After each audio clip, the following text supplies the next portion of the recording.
Great to be here with Emily, and I'm sure we're all still finding this entire online experience very, very strange. I do miss Housemans. I miss a lot of things, but I do miss going to Housemans. I miss going through the stacks and finding lots of secondhand books as well as new books. And it's a shame that we're not there in person, but great that we can do this online. So to talk about the format of the event, first of all, Emily will speak for a little while about her book and the ideas in it, and then I'll ask Emily a few questions myself, and then we'll open it up to the audience. So we want you to be involved as well. So, you know, at any point, just put your questions into the Q&A box. If you see that somebody has asked the same question that you were going to, upvote it so that, you know, the questions that people really want answered are answered as soon as possible. And feel free to use the chat box. Feel free to ask questions there if you want. If you don't, if you think other people may be able to answer them, or you don't want them directly asked to Emily. So feel free to use the functions of this strange new system. It's great to be here with Emily. So I'll first of all ask her to talk about the book, about what made her decide to write it, what she found, and what she thinks the way forward is for modern slavery, including the definitions and policy that can work to help it. So over to you, Emily. Thank you very much, Dawn, and not at all a small question to open with. So I wrote the book out of frustration, largely, of course, with the government and with things that are happening in our society and our economy that are causing severe exploitation but are being ignored, despite having a government that says it wants to tackle it. But also because I was really frustrated with what we can broadly call the left, because I was seeing that this idea of modern slavery, which I'll kind of explain in a nutshell what it is in a moment, was being digested very simply by the left and regurgitated without any kind of critical awareness of how it was very problematic and being used as a strategic political tool in ways that the left wouldn't actually agree with. So I really wanted to make sure there was like an accessible book that people could see what this was really about. So just to explain, modern slavery as a superficial definition, it simply is an umbrella term for a range of situations of severe exploitation.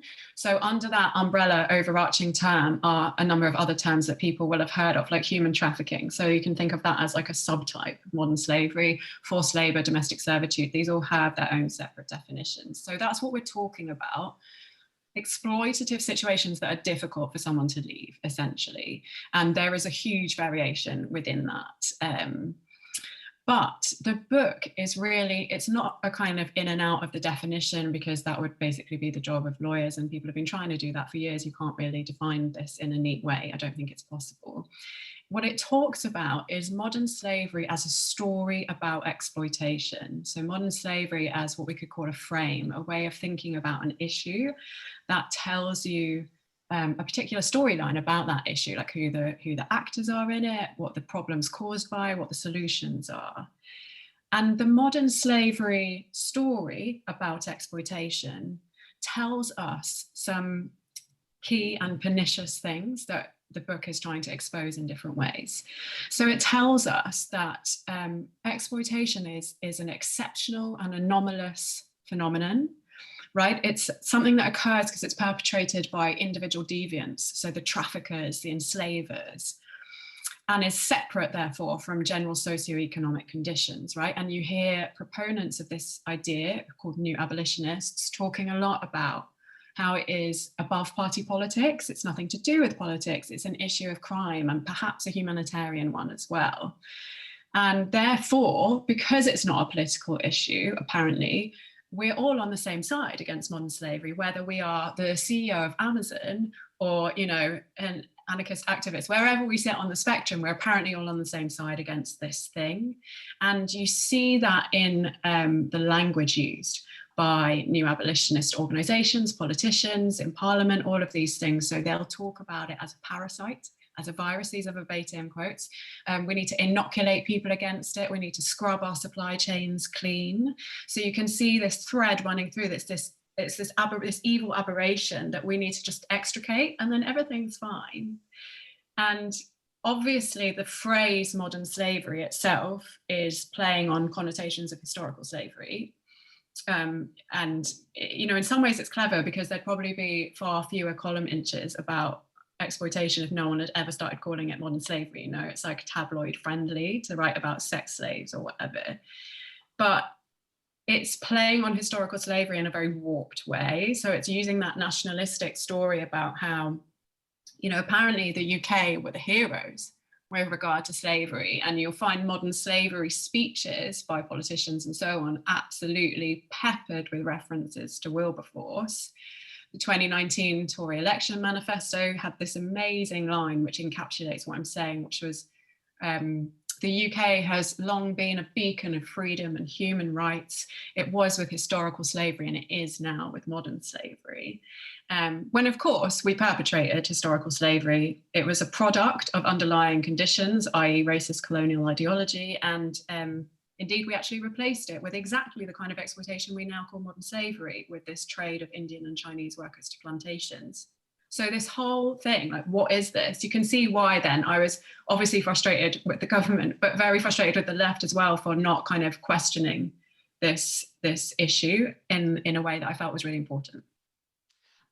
Yeah, that was brilliant. Thank you.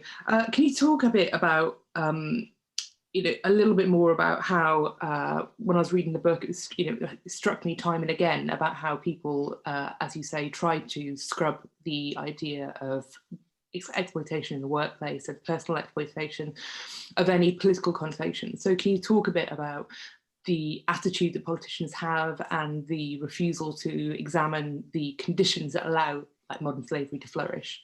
Yeah, it's a great question. And I suppose I'd say that politicians do two things with it. They either try to scrub it clean, so to speak, of the political underpinnings, or they weaponize it for political ends.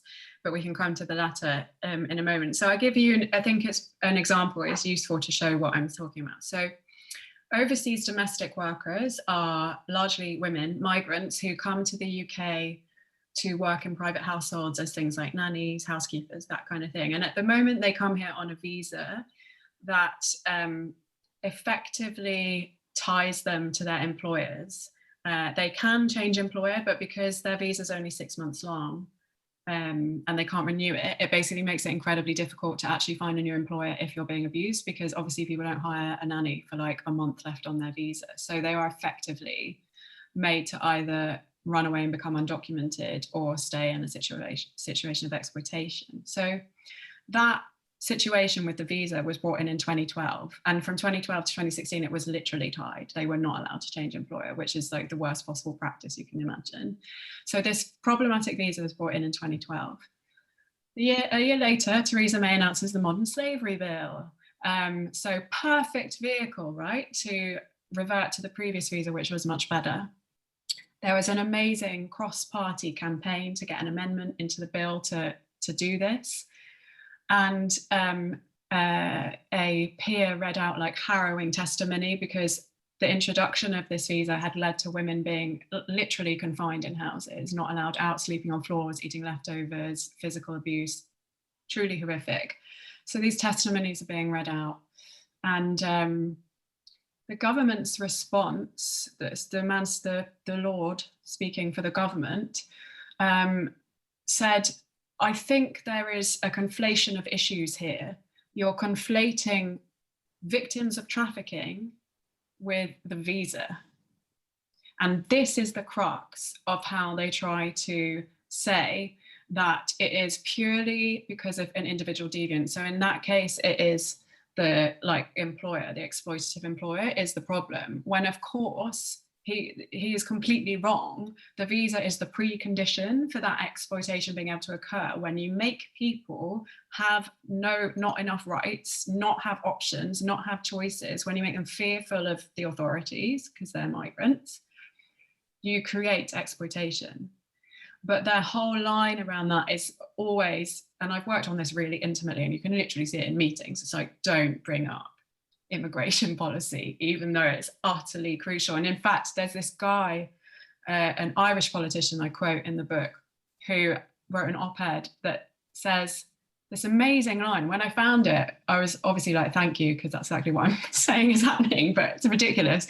He says, victims of trafficking are not immigrants or asylum seekers. And what he's doing there is trying to, draw this line between this like criminal aberration that's caused by these baddies, and we just need to catch the baddies and rescue the people, versus this systemic underpinning. And you can see that refracting across like all of our kind of society and economy where exploitation is happening, this attempt to separate in this way and absolve themselves. Yeah, I mean, you touched on it there, and I think it's like very, very key throughout the book.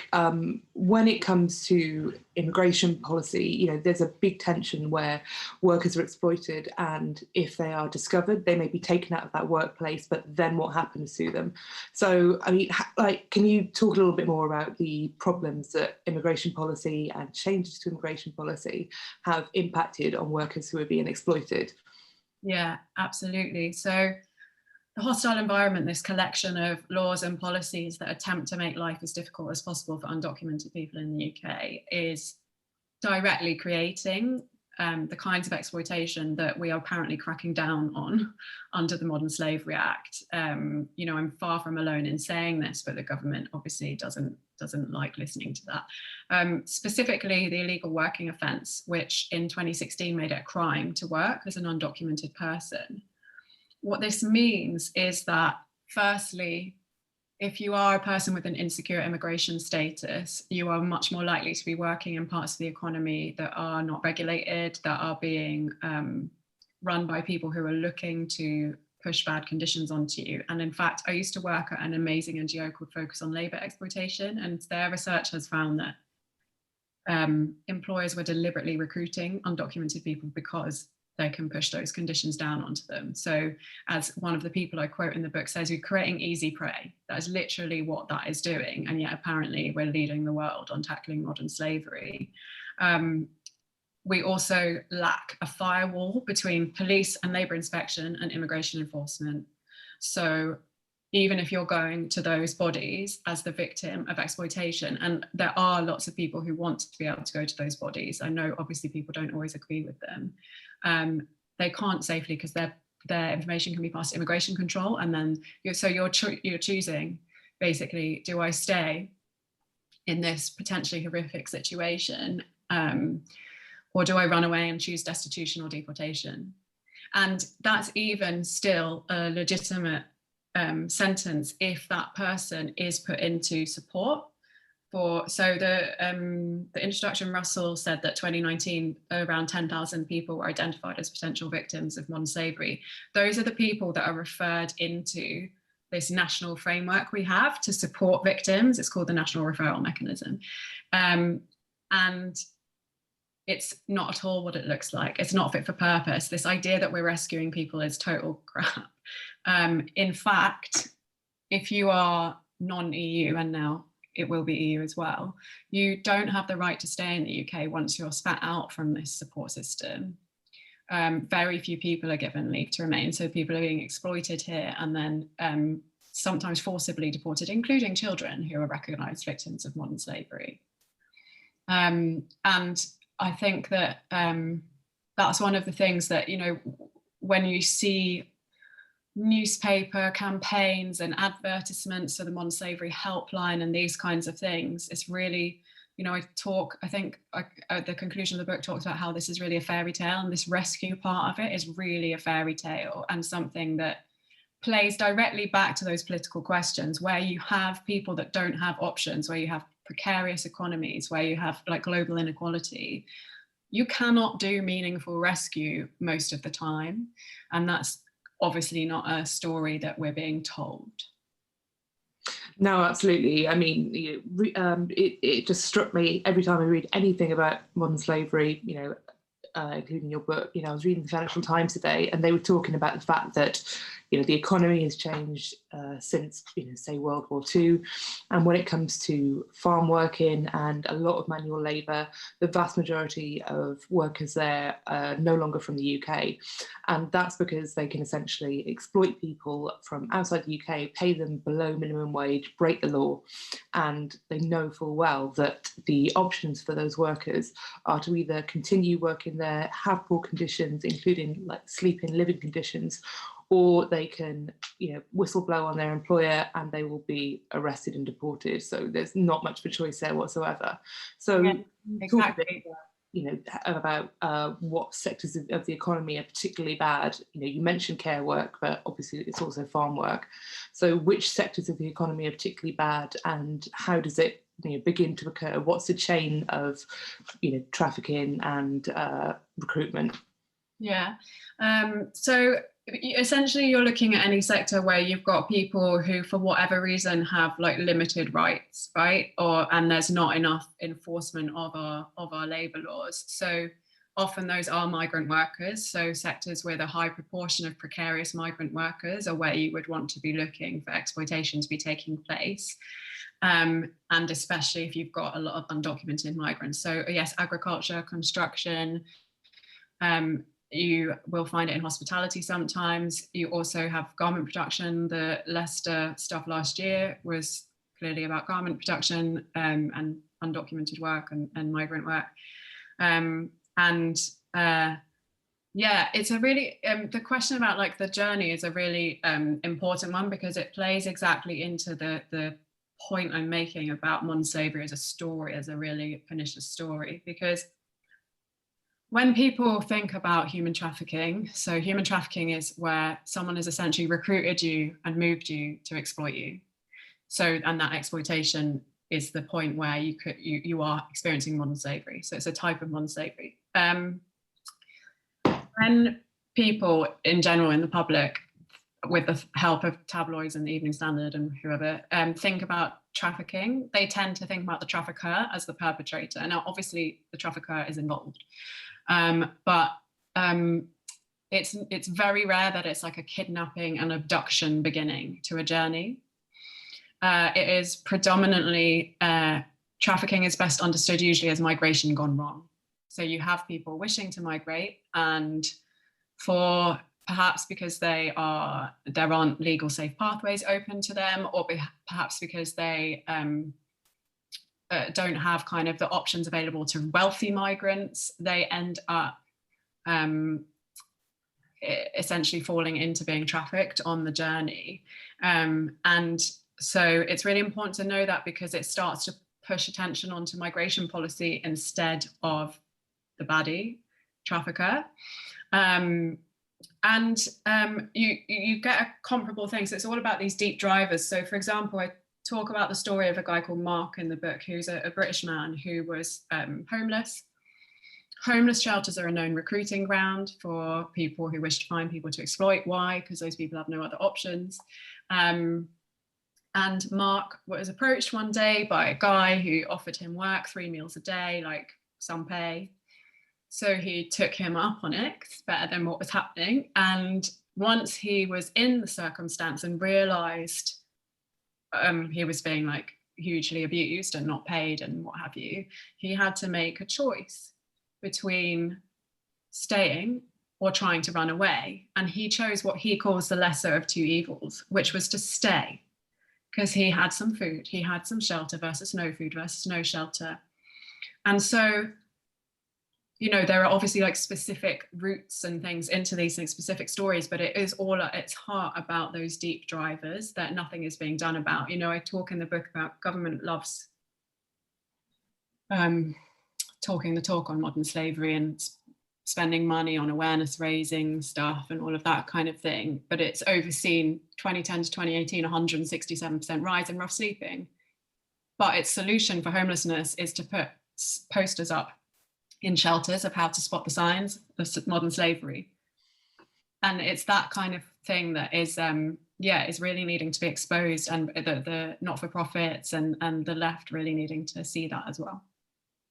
One thing that I found really important was individual stories. So you mentioned there about Mark in the homeless shelter, and obviously the public attention on the cockle pickers who drowned, the migrants who were in the back of a van, etc. I mean, what personal stories really struck you in particular when you were working on this, and throughout your long career in looking at exploitation?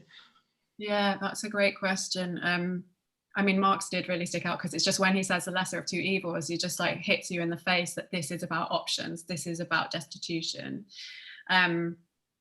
Yeah, I mean, I was a trustee for 3 years of a migrant domestic worker charity. They're called the Voice of Domestic Workers, and they're amazing. They're led by and for migrant domestic workers, and have like a few board members who aren't domestic workers, and then half the board is. So they're really incredible. And the stories I used to hear there, it's just like no humanity in how people are being treated, and like very racist, and these sort of wealthy doctors and lawyers wandering around in our society whilst at home they're treating someone like that. It was there was a woman who had been really abused and exploited to the extent that she had a stroke, and they took her to hospital and said they found her in the street. Like it was, I mean, it's that level of total dehumanization. But you know, in a way, so one of the things I purposefully kind of didn't make the book a like misery porn tour of the topic, because I think that the tabloids have done that a lot, and I really wanted to talk about these deeper issues, but using real cases to talk about them. But for me, the chapter where the real stories is most important, probably, although they're threaded through the whole book, is the chapter on the sex industry and how it relates to this topic, because it's a really hostile territory, talking about sex worker rights in the anti-trafficking in the modern slavery space. It's extremely hostile. And what I do in that chapter is I tell the story. I open it with the story of someone that we'll call Eva, and she lived in Eastern Europe, and I think she was 19, working in a cafe, going to college, all the usual. Met a guy who came in, chatted her up, and they started dating in a completely normal way. They were going out for several months. He met her parents, all that stuff. And then they decided to move to his country, in like adjacent country. And they moved there. And on arrival, he said, you know, crap, I've got to go and have a business meeting, but I'll just drop you off at the flat with my friends and I'll be back in an hour or two. And he never came back. And she was forced into sexual exploitation. She was moved countries. She eventually escaped by jumping out of a window in Scotland, actually. So her story is clearly horrific, and it's clearly a case of trafficking, and it's clearly rape. And I also took the testimonies of women who responded, not all women actually, who responded to Bristol University research report that's great on the nature and prevalence of prostitution in England and Wales, who explain why they're doing sex work. And it's things like lack of other work, poverty, immigration status, they've got caring responsibilities, they need to be flexible around trans-exclusionary workplaces, all sorts of things. And it is clear that that is consensual. It might be that they had limited options, which everyone does to some extent or less, but it was consensual. And for me, it was really important in that chapter to open it with that dichotomy and to push back against this idea that every woman in sex work has been trafficked, can't have given consent, which is unfortunately how a lot of people deploy anti-trafficking rhetoric to try to legitimize erasure of the sex work sector as a whole. We've got a really good question that relates directly to that, so I'll ask it now rather than pull it in at the end. We've got an anonymous question, that's fine. If you want to ask a question, you don't have to put your name up, just please type it into the box and I'll ask it. Talking about trafficking slavery in the context of sex work is particularly fraught. How can we talk about this without denying that exploitation happens? Thank you. Obviously you've touched on that a bit, but I just thought it was a good question to pull in directly there. It's a brilliant question, and it's exactly what I was trying to do in the chapter. Like, I'm glad that other people are thinking about this, because one thing you do find sometimes, because it's such hostile territory, understandably, sex worker rights advocates are pushing back against this like tide of crap and this attempt to take away their livelihood. So it can end up seeming as if they're saying trafficking never happens in the sex industry. Trafficking happens in all industries, you know, so I'm probably not barristers, but you know what I mean. That can end up happening because the other side is doing it in the opposite direction so much. So I think it's vital that we hold the two in balance. And I think part of that, I've talked to a lot of people who work in like new abolitionist NGOs about this, because I'm kind of like trying to make people stand up for decriminalisation within that sector. And I think there's a handful. I actually wrote an article on open democracy about like how to talk to the sector about it. And I think there's a couple of things, one of which is like opening things by acknowledging it's okay to feel uncomfortable with sex work. Like we all have different opinions, we all have different comfort levels with things, you know, selling sexual services for money. And I think if we don't acknowledge people's discomfort and just, then we can't necessarily get anywhere. But that discomfort shouldn't dictate policy measures. I think drawing that distinction, like I just did with Eva versus the people in the report, I think is really powerful and important. And a refusal to listen to that is a silencing of people's voices. And then the other thing to say is, somewhat bizarrely, people often think decriminalisation of sex work means decriminalisation of rape and exploitation and trafficking in that sector. And I'm not sure why that happens, but it's happened a lot when people have been talking to me like, won't it just mean like trafficking's fine? No, it'll just mean it's the same as legal sectors. Trafficking will still go on and you need a really good anti-trafficking strategy. And at the same time, you need to make sure everyone in the sector has rights and can access justice. So it's being clear what remains criminalised, which are the things we want to remain criminalised, like rape, like trafficking.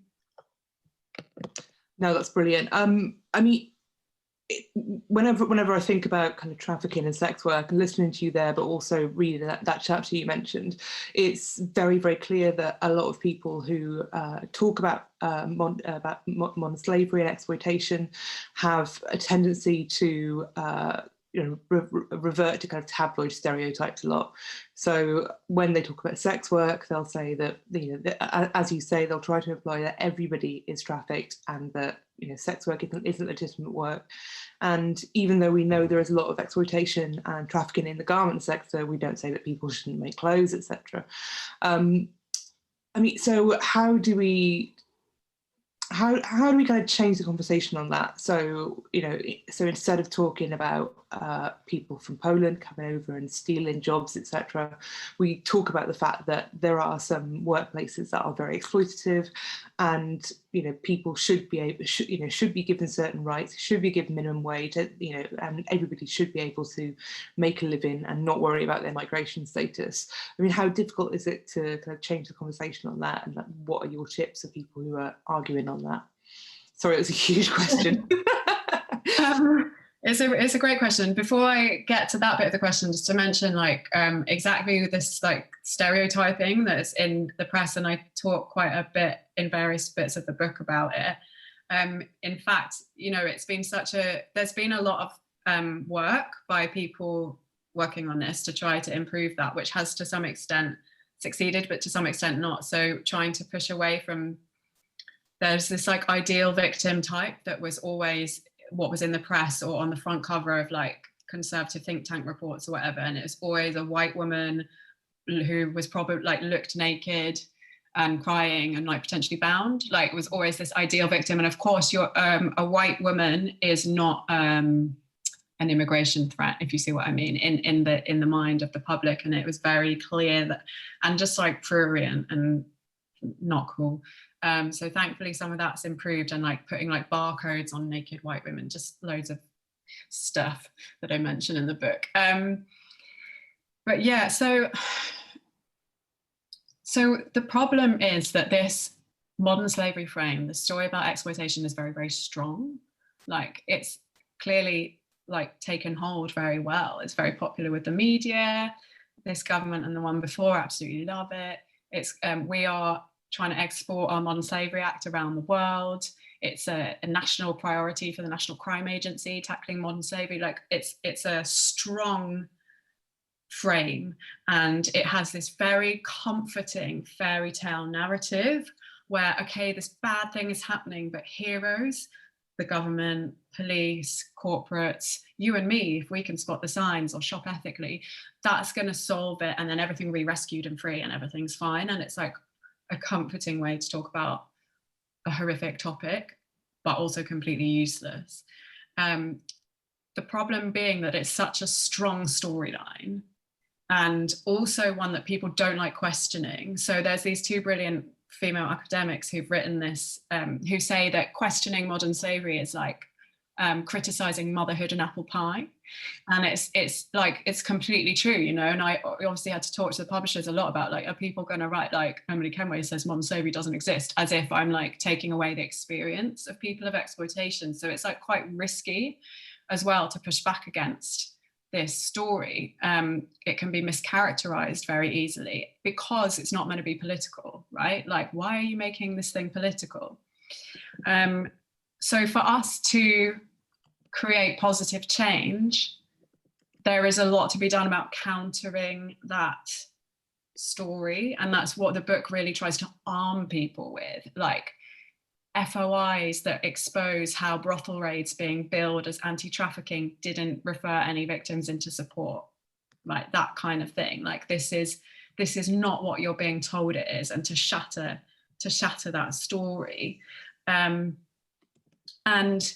then it becomes a conversation about those tried and tested things, labour rights, enforcement of those rights, which partly is about labour inspection. Like that does matter, and people may not be aware in the UK how badly funded labour inspection is. And so, for example, 2017 figure, the likelihood of a business having an HMRC wage inspection was on average once every 500 years with the amount of staff versus businesses. Or if you take there's an inspectorate called the Employment Agency Standards Inspectorate. Now, agency workers, I'm sure people are aware, are like very precarious workers. There can potentially be a lot of exploitation in agencies. So this inspectorate specifically for agencies is really important. And it has about 18,000 agencies to cover and about 1.1 million workers. And it has 13 staff. So, you know, what can we expect? And I often say it's effectively like, we've left all the doors and windows open and we've gone out and we've come back and we're like, oh, we've been burgled. How terrible. Let's do some awareness raising about burgling, but not shut any of the doors and the windows. And that's basically what's happening. And the other side of that labour rights coin is trade unions, you know, like we've seen this huge decline. Yeah. But it's because of the modern slavery story that unions are not part of this conversation. And I've been in plenty of meetings with big businesses through work about how they're tackling modern slavery. And if I bring up unions, I get told it's mission creep, it's nothing to do with this topic. And that's because of this idea of it as like a parasite, that you should partner with law enforcement or train your staff to spot the signs of a slave.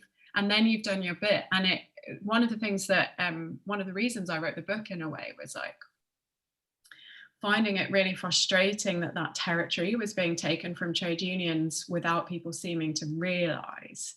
We start to only focus on the most extreme forms of exploitation and say that that has nothing to do with labour conditions as a whole, when actually labour conditions operate on a continuum where you have endemic abuse, you will have extreme exploitation as well. So you have to solve the whole. So the problem with my analysis, and it's not just me, of course, there are like amazing academics who've done lots of work on this. The problem is that the answer is those fights that we know we need to have about immigration policy, about labour rights, about these things. And that doesn't make a sexy slogan, you know, it doesn't tell us we can solve everything neatly if we just like put this helpline number in our phone and call if we see a foreign person who looks sad, which is literally what a lot of people who call them on slavery helpline say.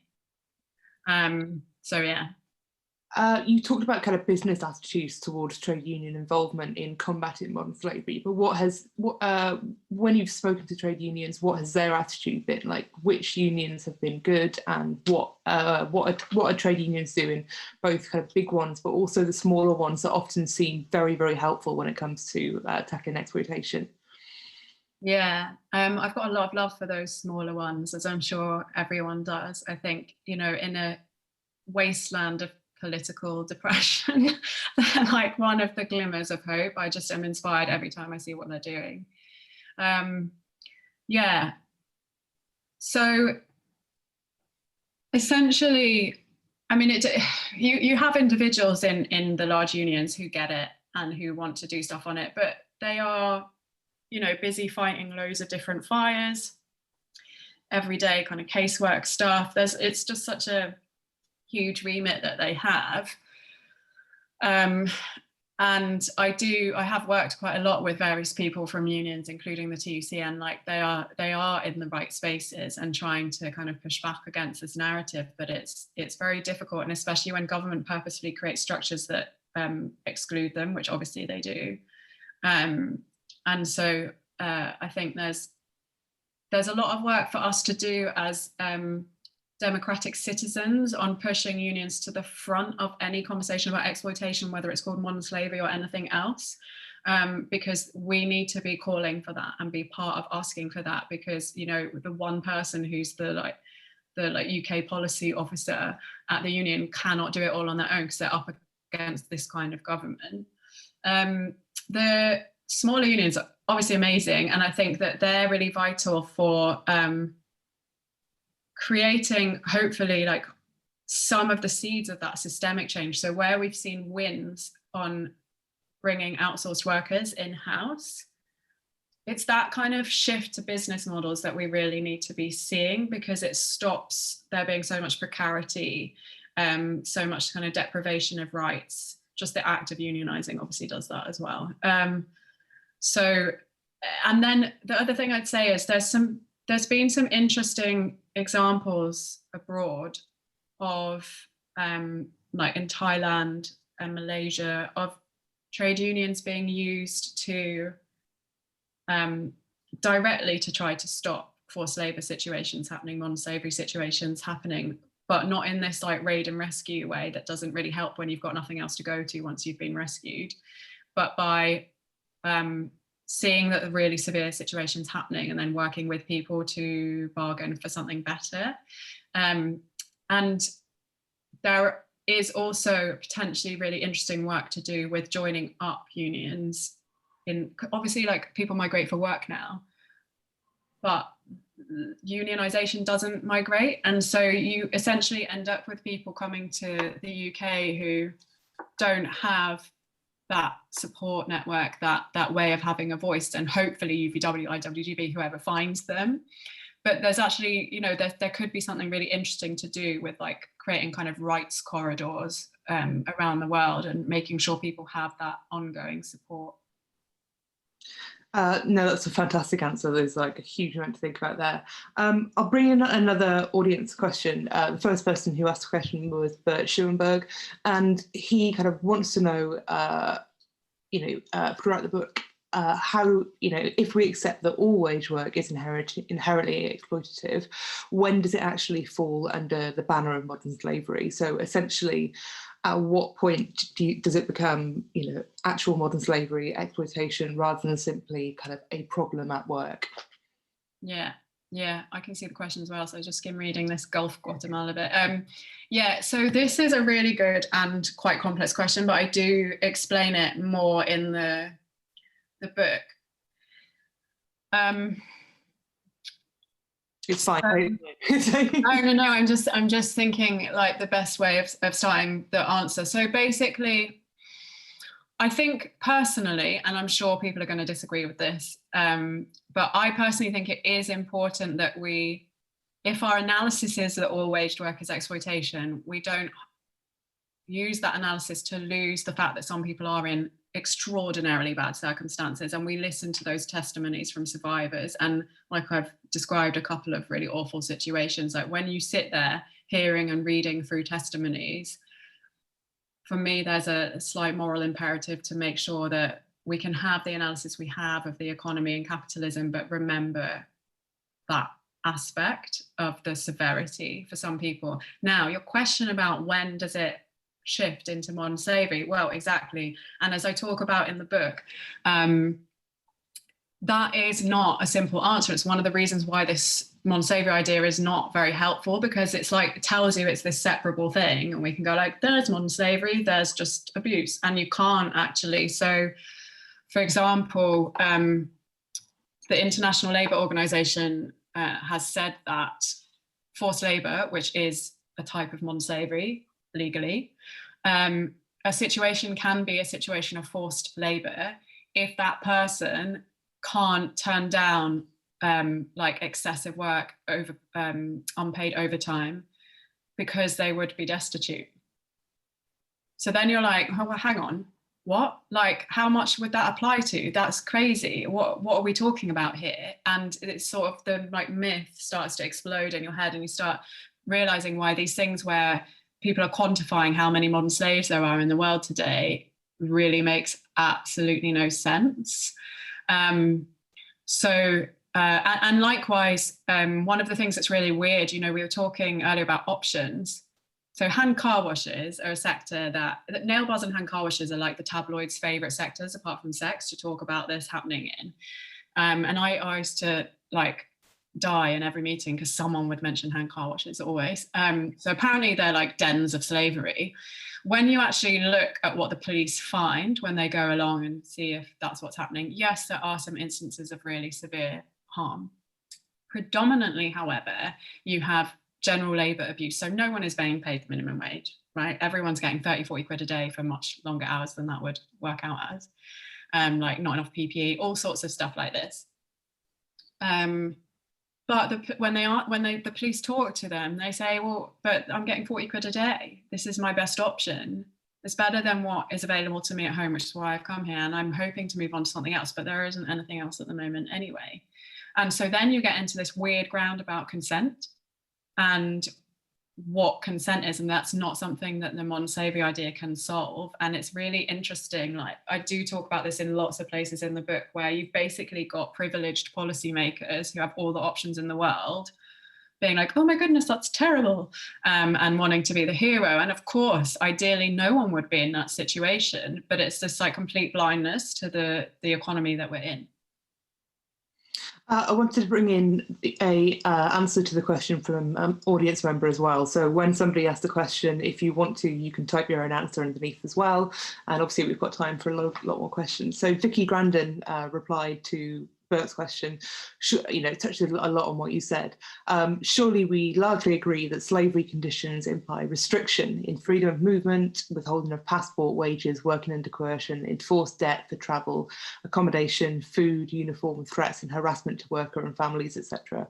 And I thought that was a really good point to bring in. But obviously there are people who are being exploited whom that doesn't necessarily apply to, who their freedom of movement may be there, but they don't have the economic freedom.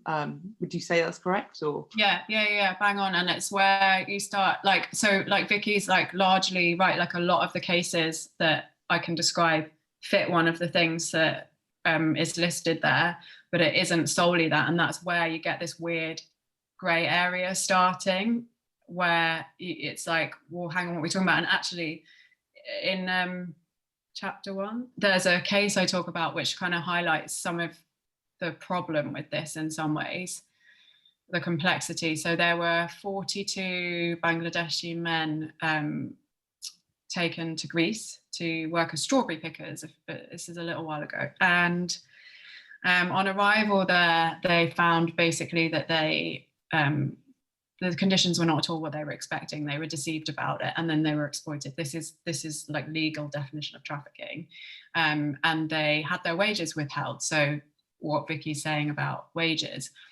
they went on strike, and they'd been working under armed guards, but they were allowed out of the farm where they were working to go to like the local shops and stuff like that. So they were able to leave.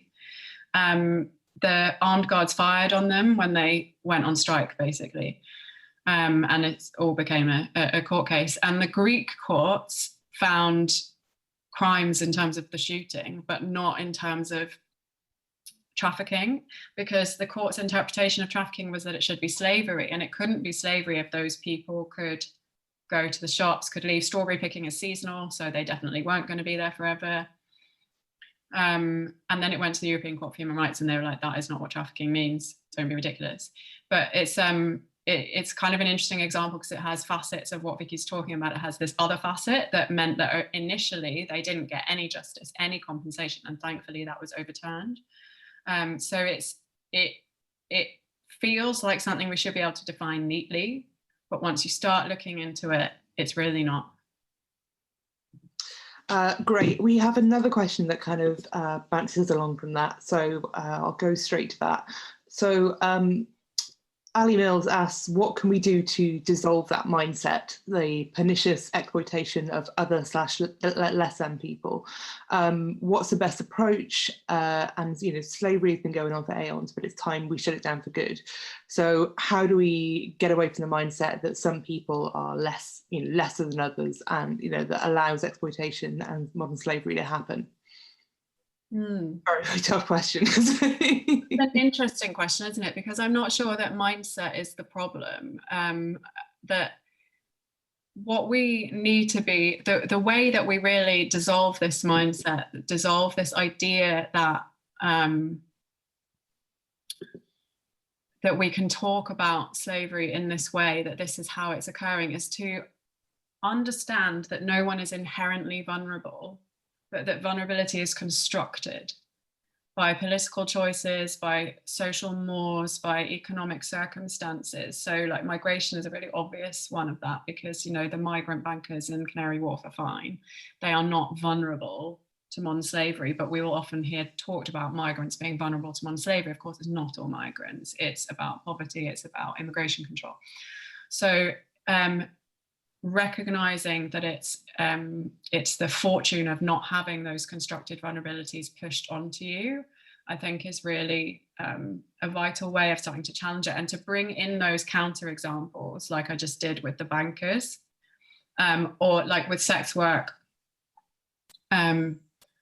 in New Zealand, where they have had decriminalisation for quite a long time for New Zealand sex workers, not for migrants, sadly.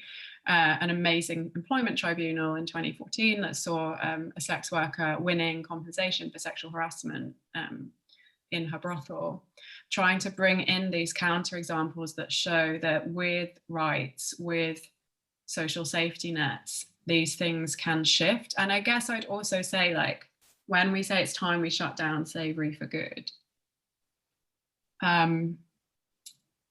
when we're talking about slavery today in the context of modern slavery, we're talking about severe exploitation. We're not talking about the legal ownership of one person by another. I know people realize that, but it's really important to make that point, because the whole modern slavery narrative, the whole new abolitionist narrative, subconsciously is playing on that idea that Wilberforce was able to eradicate slavery, which is obviously problematic from a racial point of view. But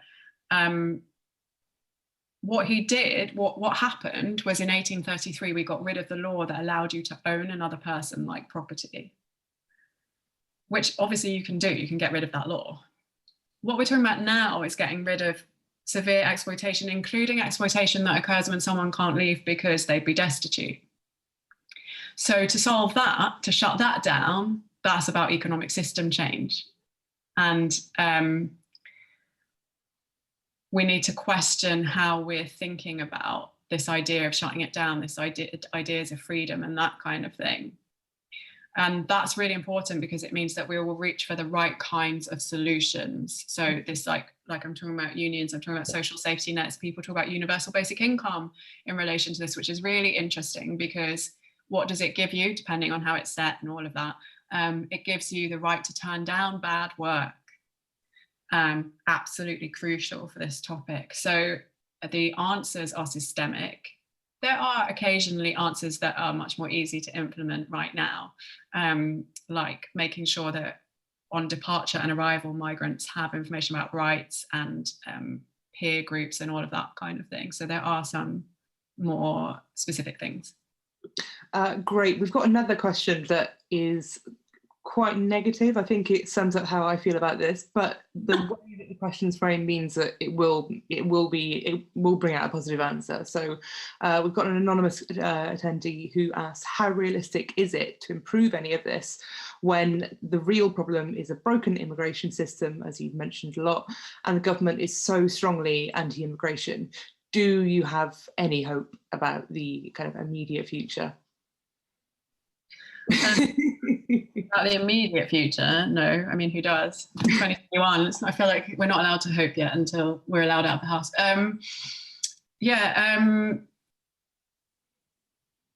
I mean, we have to vote differently as a country. Like, you know, unfortunately, that is a huge part of the answer to this topic.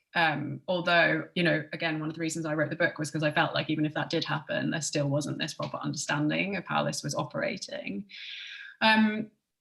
So obviously we need to vote differently. There are amazing activists and experts fighting desperately against what government is doing. There's incredible law firms. One of them is called Duncan Lewis Public Law, and they just challenge the Home Office again and again and win on the rights of people who've been exploited, on not having people deported who've been exploited. So there are, for me, there are like really amazing people that are creating change and positive movement under very, very difficult circumstances.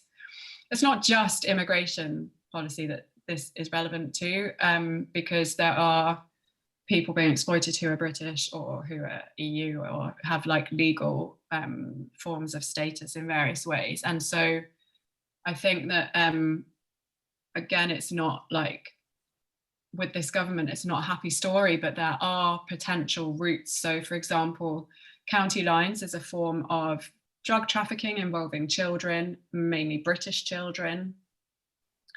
And the National Crime Agency's own report on county lines says that the children most likely to be swept up into it are those with limited economic opportunities. So here we have a problem of poverty, social mobility, lack of options again. Now, yes, a lot of the response from the kind of new abolitionist sector and government is raise awareness of children about this, go and tell them in their school, and also more money for police to pick people up once they're involved in it. However, there has been like an amazing project by a charitable trust that actually worked out how to support kids that were ending up potentially going into it with like peer support and counselling and all of these like hands-on approaches.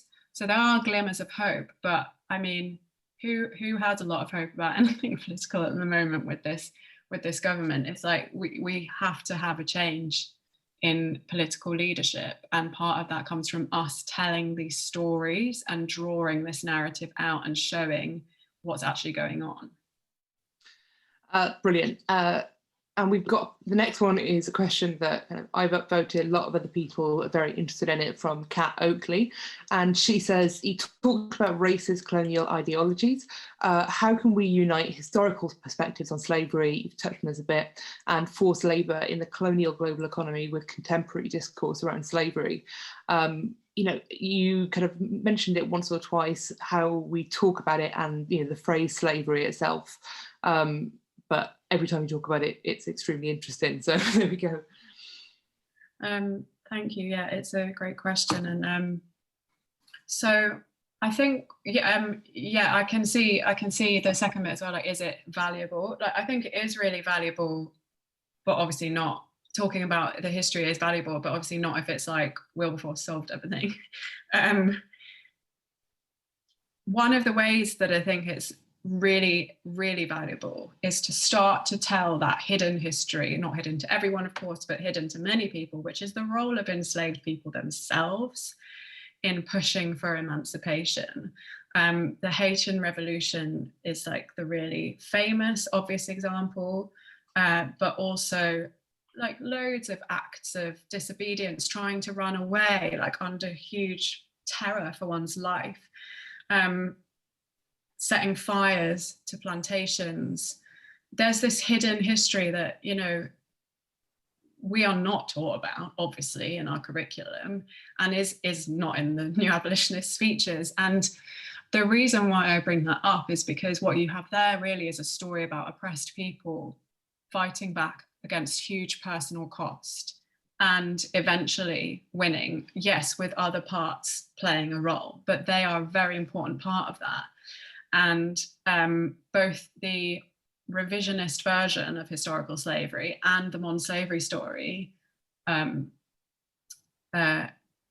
silence those facts about either now and people trying to fight for their rights, or indeed the mechanisms that could exist to protect people's rights, and the same thing historically. So I think drawing out some more of that reality. The other thing I actually think is really important, that I think a lot of people again aren't aware of because our curriculum is not okay, is that when the 1833 Act came in and no one could own anyone anymore, the plantation owners were like terribly distressed because they couldn't have free exploitable labor anymore, and there's obviously a profit issue there.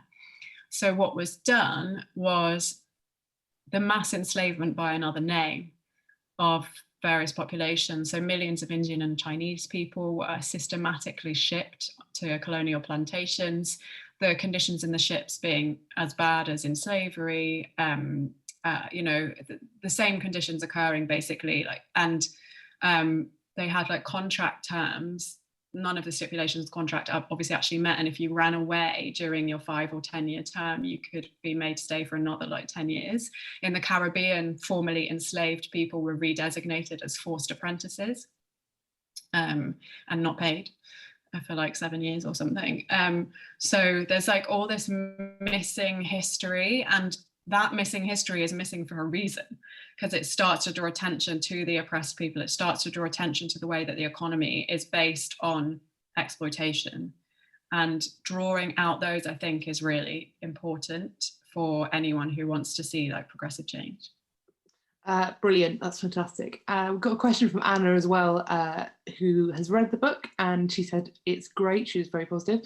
So Anna says, you spoke a bit about your apprehensions before publishing this book, and she's wondering if you could speak more about the difficulties of critiquing the framing of modern slavery from within the sector, whether there's any conflict there, and how you've managed to do that from within rather than critiquing from without. Yeah, it's a really good question.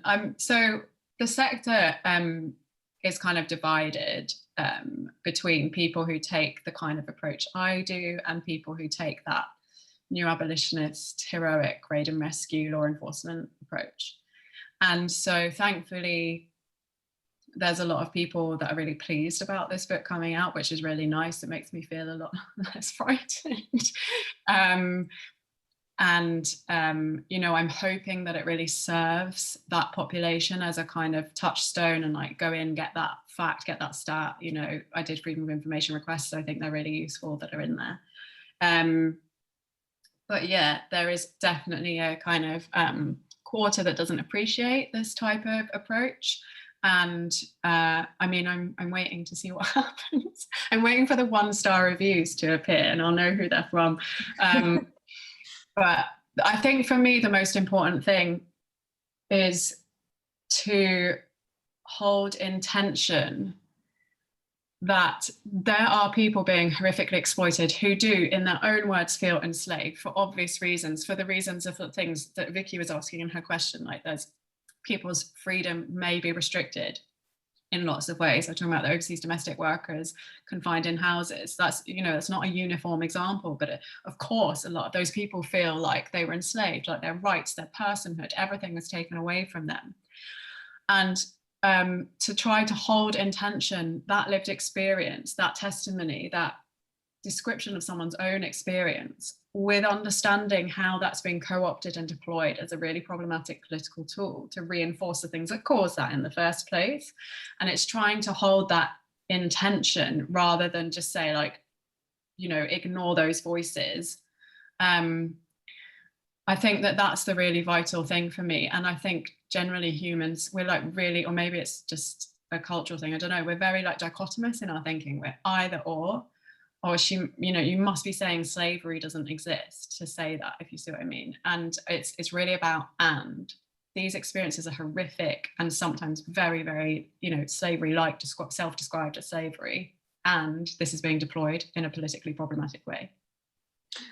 Brilliant. We've also got a kind of statement rather than question in the chat box that I'll reframe to a question that I think is quite interesting to ask. So Denise Good has replied and said, it's not all about immigration. And you mentioned that yourself when you talked about how homeless people are targeted, how young people are targeted by county lines.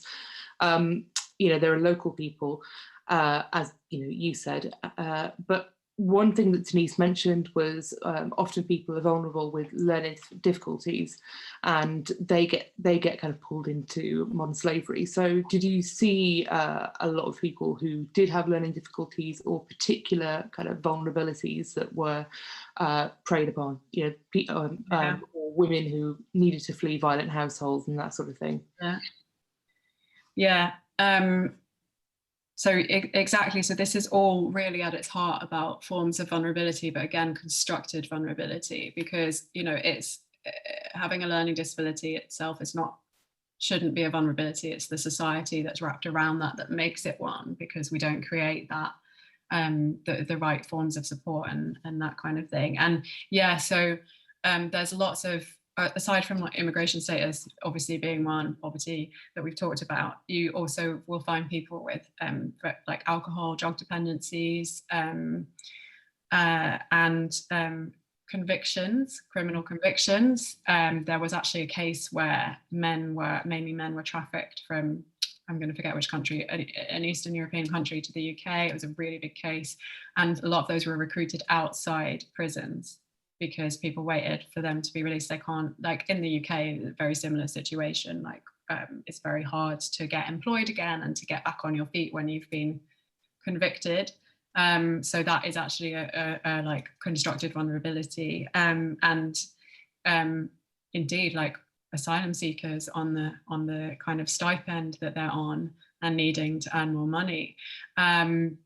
So yeah, it's what I always say is like, if you are lucky enough to have a job that is paying your bills in a relatively comfortable way, if someone comes along and it's like, hey, do you want to come and work on this farm or construction site or in this factory and I'll pay you £3 an hour, you're not going to say yes. And that's what this comes down to, like, who is allowed to say no? And it is all about these forms of vulnerability that are choices, they're political choices to make people vulnerable by failing to give people what they need to live flourishing lives. We've got a question from Ali Mills, who says, don't you feel the whole party political system needs replacing with citizen-led government? And that made me think as well, have you seen any examples of kind of municipal governance, so local councils that have done good work when it comes to trying to combat modern slavery in the UK? Yeah, it's a good question. No is the answer. Well, so no, sorry, to your question, Dawn, not you, Ali. But, so with councils, I mean, I feel for councils at the moment with regard to cuts and what they're trying to juggle, and I think that they are not able to act on this in a way that even the government tried to tell them they should, let alone we would want to see. And that's a resource and funding issue. And I know there are really good people in councils that would love to do good stuff in them. And it's just, everything is like a cost benefit analysis and a choice. And it's an awful situation, really, I think. So with regard to like the whole political system, I mean, my politics are that it needs to change, yes, but I think that a parallel point that I'd like to make is about business models. So something really interesting that you'll never see talked about. There's a lot wrong with corporate business models, obviously, that needs to change, even in a reformist kind of way, to make there be less awful exploitation around the world. But one of the things that's never talked about is ownership in business models. So like cooperatives, for example, versus what we have. And I think it's really interesting to start questioning. It's all about who holds the power, who has the capacity to have a voice, in the same way as the replacing the party political system would be.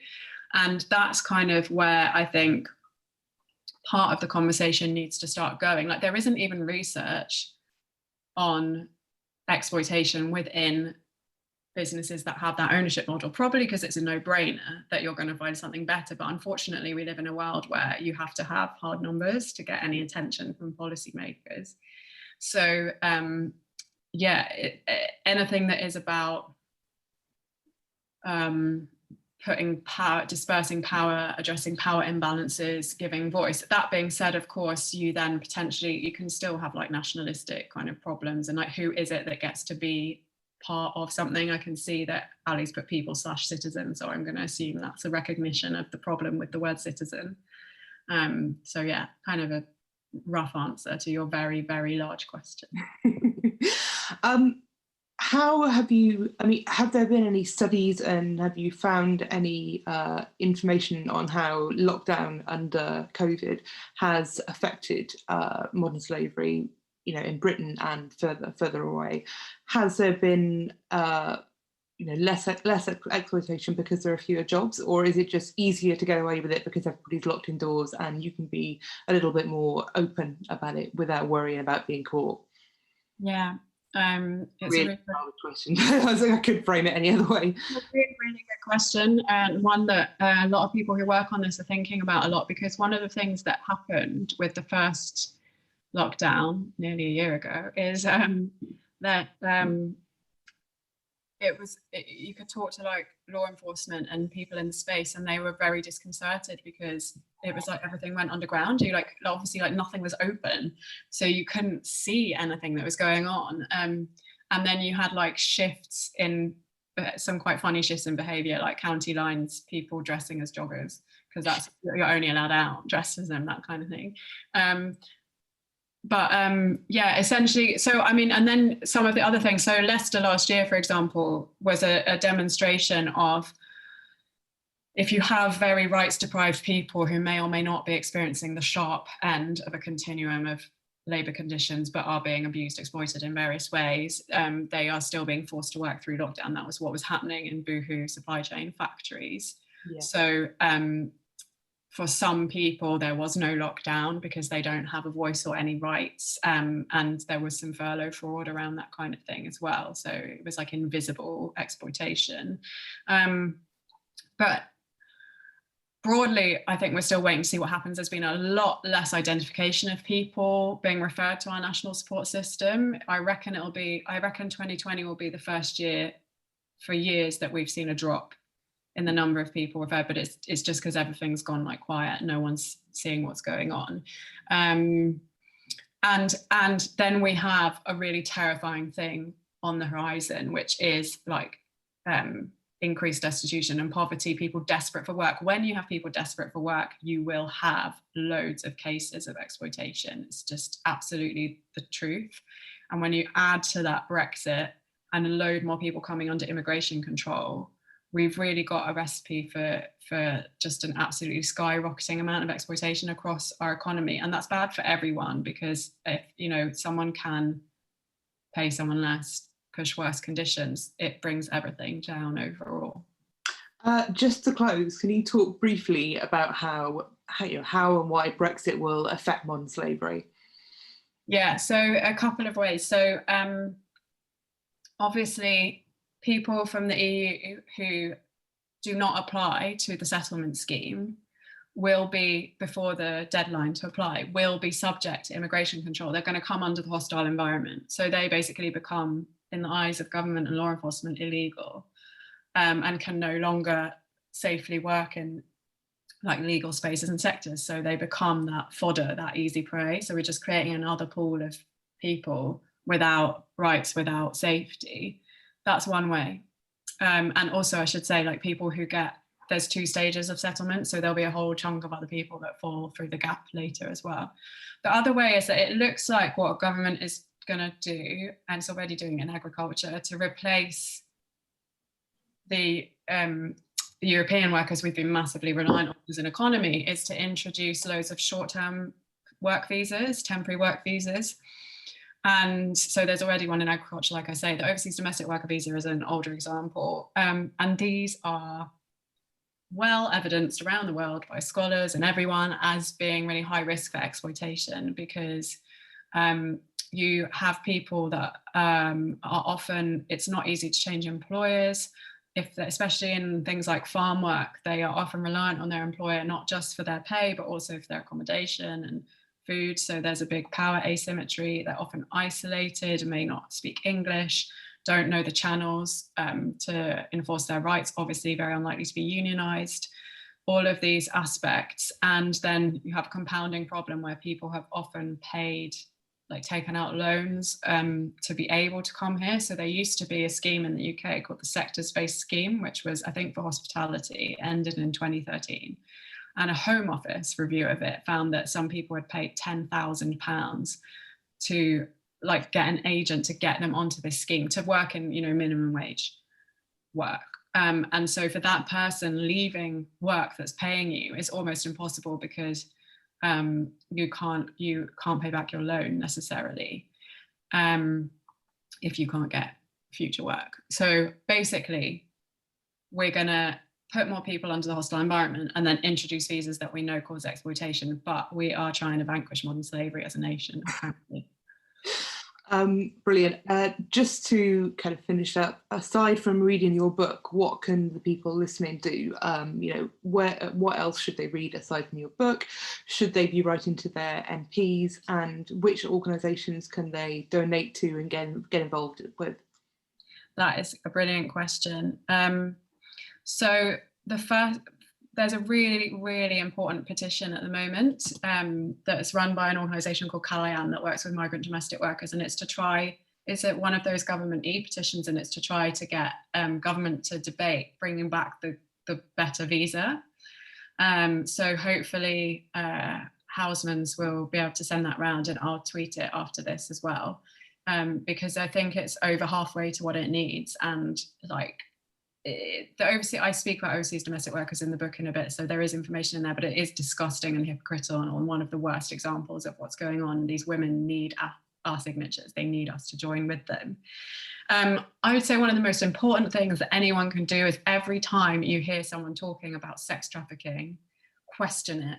So when you see numbers of sex trafficking, I promise you it will almost always be a conflation of sex workers and sex traffickers. When you see raids being reported in the press, it is probably a raid on a brothel that no victims were found at. They're just ruining women's lives and earning potential. And there are a lot of Labour MPs who are peddling this nonsense.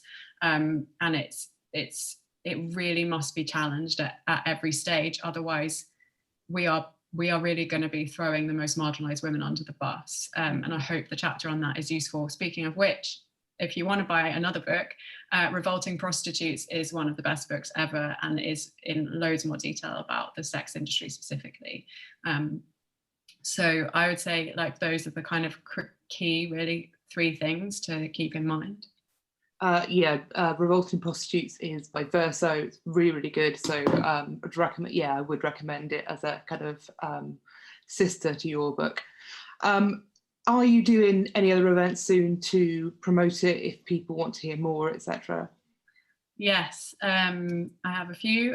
Tomorrow I'm speaking for Essex University. They've got a great criminology department, and we'll be speaking a lot about how ignorance is portrayed in this, and how the modern slavery narrative talks about racialized people, poor people, as ignorant, and that they just don't know the risks. We'll be talking a lot about that. I've got a few events. They're on my website. I'm not going to remember them all, but and a few podcasts coming out and various things. So hopefully people will catch other facets of the book in other places. That's brilliant, and Housemans will tweet Emily's profile, but also some of the information that we talked about, and the petition that everybody should sign. We've got at the moment 42 people, but hopefully we'll reach more. And if you can share it with your friends, if we're already halfway through the petition, I'm sure we could push it a lot further. So I'd just like to thank everybody who's been watching, especially people who ask questions. It's been a really, really great evening, and I've feel like I've learned a lot even after reading the book. So I'd like to thank Emily, I'd like to thank Housemans and Pluto who put this together, especially Russell, and remind everybody that if you want to buy the book, you can go on Housemans' website rather than Amazon and give in what's his face more money. So please do that, and thanks again for coming, and do look at the Housemans Twitter feed for more info, but also the events they've got coming up. So I know they've got an event with Sarah Jaffe, who is brilliant and writes a lot on work, and I'm sure you can find a lot more to fill your evenings. So thanks a lot.